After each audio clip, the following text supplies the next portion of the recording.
โอ้ยมื้อนี้สิพาท่านผู้ชมมาเบิ่งมันต้นเนาะเขาจะปลูกมันต้นหัวบักใหญ่ๆนี่อยู่บ้านเสียงแลไทยบ้านเขาจะหารายได้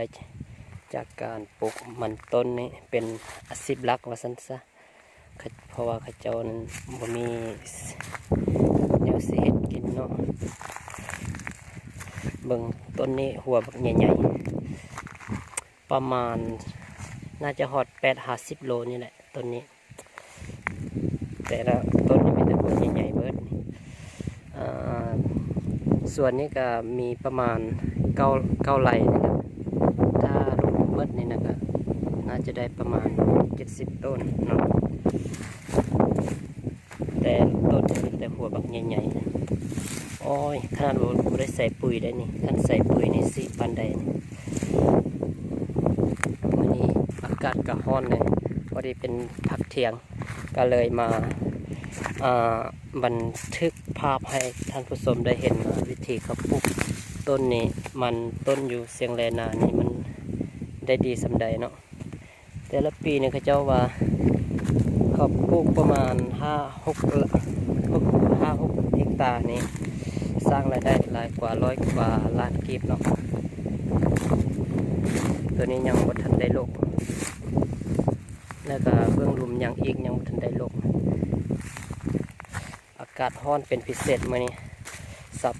28-30 องศานี่แหละอ๋อ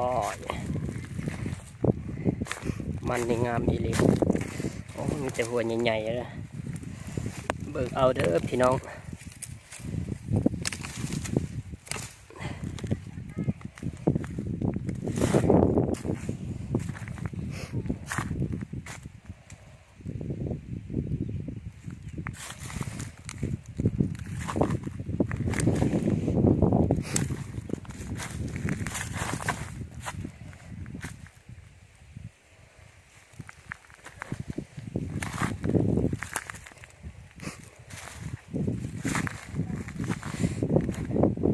นี่เนาะลกมายามทันได้ตัด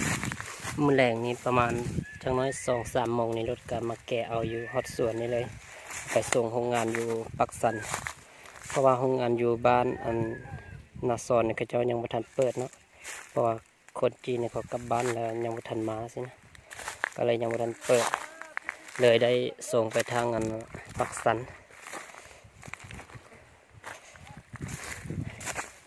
โอ้ยเบิ่งเอาเด้อหัวบักใหญ่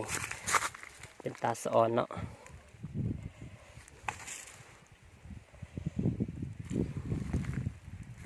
ช่วงนี้ก็เขาหับซื้อนี่ก็กิโลหนึ่งประมาณ530นี่แหละ530กีบนี่แหละตัวหนึ่งก็ตกประมาณ530,000ลบออกขาเขาเจ้าแก่ไปโรงงานนี่ก็ตัวหนึ่งเขาจะเอาขั้นแก่ไปปักสันนี่ก็ตัวหนึ่งนี่เขาจะเอาตัวละ100,000ที่บอกแล้วขั้นไปทางนาซอนนี่ตัวหนึ่ง70-80 พันคนงานก็จะพักเที่ยงหาก็กินข้าวแล้วก็จะพักนอนพักจากนั้นประมาณ3 โมงนะจึงเริ่มลกต่อขั้นรถมานี่ก็คนขึ้นรถเนาะ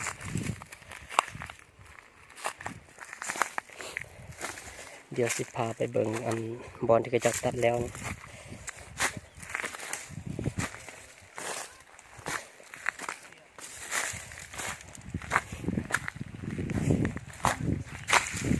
ตัวนี้ลกมาแล้วจะตัดแล้วเรียบร้อยนะมันจะพักคนขึ้นรถ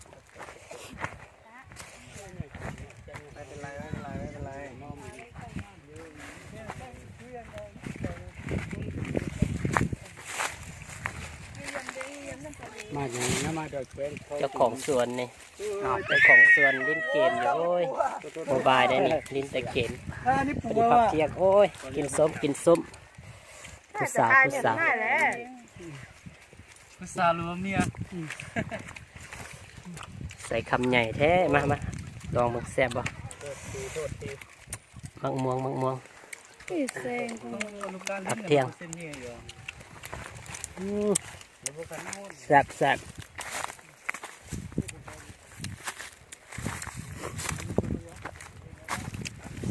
เอาเด้อหัวบางใหญ่ๆหัวละโลปลายแล้วเนี่ยหัวละโลปลาย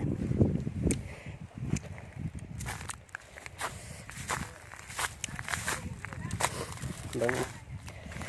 โอ้ยกองนี้ก็ประมาณ100 ปลายโลเนาะกองใหญ่แบบนี้นะ100 ปลายกันกองน้อยก็ประมาณ8-90นี่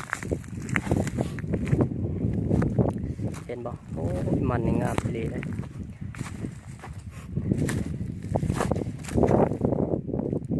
เห็นแบบนี้นี่ก็เจ้าของโรงงานเขาก็ใจดีสิดีใจเลยเนาะได้งามได้มันบักงามๆเนี่ยโอ้ยบังออกวันนี้พอดีอันถึกวันเสาร์วันอาทิตย์นี้ก็เลยลงมาสวยพี่น้องอยู่ทางบ้านเสียงแลนี่เสียงแลนาเมืองนี่สวยกับเจ้าลกมัน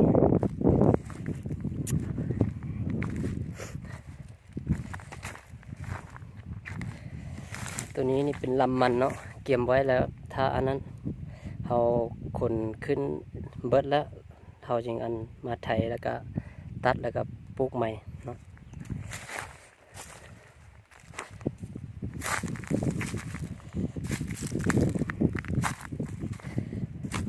เป็นยังไงพี่น้อง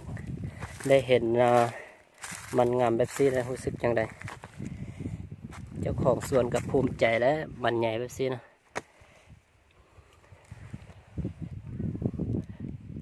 สำหรับคลิปนี้เนี่ยขอลาไปก่อนเนาะเพราะว่าแดดมันร้อนหลาย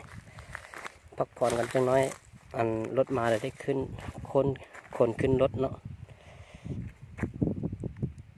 งามอีหลีเด้อพี่น้องมันบักใหญ่ๆนี่เป็นตาสะออนอันนี้ยังบ่ทันได้ลกเนาะลกอีกประมาณ2-3 มื้อนี่แหละหมดส่วนนี้ก็ประมาณได้70 ปลายต้นเนาะ9 ไร่ขั้นมันใหญ่แบบนี้เนี่ยก็ประมาณ70 ปลายต้น80 ต้นนี่แหละช่วงก่อนค่อยไปส่วนหนึ่งนี้บ่ได้ถ่ายให้พี่น้องเบิ่งเนาะมันก็ใหญ่แบบนี้แหละ7 ไร่ได้60 ปลายต้นขนาดบ่ใส่ปุ๋ยเด้อนี่อยู่ติดกับแคมน้ำเงิมนี่แหละแคมเงิมนี่แหละสำหรับคลิปนี้ขอลาไปก่อนเนาะพบกันใหม่คลิปหน้าสิพาท่านผู้ชมนี่ไปเบิ่งวิธีการปลูกหรือว่าเขาตัดมันลำมันนี้เกี่ยมไปปลูกเขาต้องเฮ็ดในใดๆนะสำหรับคลิปนี้ลาไปก่อนสบายดี